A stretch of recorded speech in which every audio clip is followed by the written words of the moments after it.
Fallout. Chapter 7. Man, oh man. We walked outside the building where the people were just standing underneath the new bright lights. Aiden came up to me and tugged my arm. So, what's your job, mister? I smiled down at him. I'm a doctor. Why, do you need a checkup? He giggled, and I was glad to be able to bring out some of his innocence. Victoria looked on and smiled. It's been a long time since he left, Zeb. Thank you, not just for the lights, but also the hope that comes along with it. I smiled and ruffled his hair. And there it was in the distance, nuts and bolts. It's funny, Victoria, I actually used to do all my shopping there in Houston. It literally had everything a society needs to operate. Ah, the joys of consumerism. She chuckled at that and nodded as we walked towards it. It honestly did have everything you could possibly need. It had A to Z and more. We got to the doors, which Victoria cautiously approached, which, instead of being locked, opened up with newfound electricity. The lights were on, and the store literally looked like it could restart any civilization. After you, Victoria, Andy said, and Victoria and Aiden walked in smiling. Aiden had his gun up and fired a warning shot into the air, which put us all on alert, and we held our guns. Andy the AR-15, Gordon the AK-47, I had the shotgun and pistol. Victoria had a grenade in her hand, finger in the pin, ready to go at a moment's notice. Anyone that is in here, come out with your hands up. Aiden surprised me by taking the lead, and after a solid minute, nobody came out. So Victoria put the grenade away, and in her left hand took out a 6-foot machete, and in her right hand held a Magnum 47, safety off and finger on the trigger. Follow me. We're getting food first and fresh water. The rest we can just take day by day. We walked through the layout of the store where the shelves reached thousands of feet into the sky. It truly was the peak of an advanced civilization, and now it would be used to restart a new era. Aiden took the front and Victoria the back, and we all held our weapons while walking the halls. Aisle 15. Food. We walked down this aisle, and Aiden and Victoria's eyes went wide as they looked on which seemed to be enough food for years upon years. My God, there should be more food in the back where they hadn't restocked the front with yet. Aiden rushed over to the lowest shelf and took out a pocket knife and opened a can. Mom, the food is still good. She smiled. What is that, Aiden? It smells like chicken. He opened the can and shared it with his mother. Victoria took a bite, and her face immediately signified that it was content. It's the first thing I've eaten in days. Oh my God, my stomach. I need more. Aiden, would you let some of the citizens know to come and get their food? He ran off with the can, and Victoria smiled. Gordon walked over and opened a package of cereal. It was Fruit Loops. He tossed us each a box, and I just stared at the bright packaging and laughed. Andy opened a box and took out a red Fruit Loop and savored the flavor. My God, it's so artificial. God damn, I love it.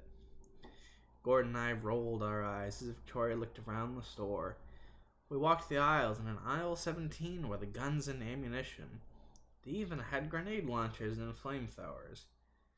Well, it was a different part of the country after all, with its own pre-outage rules and laws. Then on the shelf I saw thousands of boxes of ammo and packaged guns. I'm glad we got to this before anyone else. I wouldn't want another city to have the advantage. So what is California like? Andy and Gordon looked at me as I cleared my throat. Well, it's a semi-democratic republic. We were attacked by Atmos and even met the leader of the European coalition. He double-crossed us, so we took him out. A month after the outage, and it's stabilizing. It isn't perfect, but it has a military over 50,000 strong. Victoria looked at me as I said that, as her eyes were slightly growing. You have an army? I nodded, and Gordon stepped up. I lead it. We only have an army and an air force. We have yet to gain a navy. Victoria slowly nodded. I'm sure someone is thinking the same question as me. Do we want to join California or stay independent? I nodded. Ultimately, the choice is yours, but we will give you support and help you rebuild either way. She looked at Andy. And I will leave you with as much technology as possible, but with the power being back, the whole city should accelerate in no time. Victoria seemed to be calm, and I opened my jacket and took out a cigarette for everyone. Got anything stronger? I smiled. How does a dab pen sound? Her eyes lit up as she shook her head. Here you go. She took it and the cigarette. Gordon lit up the cigarette, and she took a monstrously large hit and coughed her lungs up. She then handed the vape back to me. Well, personally, as much as I'd like to join California, if it's okay with y'all, I'd like to try and build upon what we already have. And if that's okay, to still have help, possibly? Gordon nodded as well as Andy, and I stuck out my hand to shake. You have a deal, my friend, and it will be honored, as well as we will send others here to help you start and build a wall to protect yourself. Also, Gordon, could we spare some troops? He had to think for a minute. I think so, Seb. I nodded. Andy took another bite of Fruit Loops and gave a thumbs up. Victoria looked shocked. You mean we can be our own nation? Are you shitting me? I shook my head as well as Gordon and Andy. Victoria, we have already achieved what you will soon. Democracy, in whatever form, is still important, but if you need to change or ask for things, be warned, just ask. Force is not required, but it will have severe consequences. She nodded and squinted her eyes. She smiled, and as she ate more chicken from a new can. I can't thank you enough for this, really. Victoria then hugged us all, and Aiden came rushing back in and brought with him the starving citizens, and it looked as though the store was open and full again.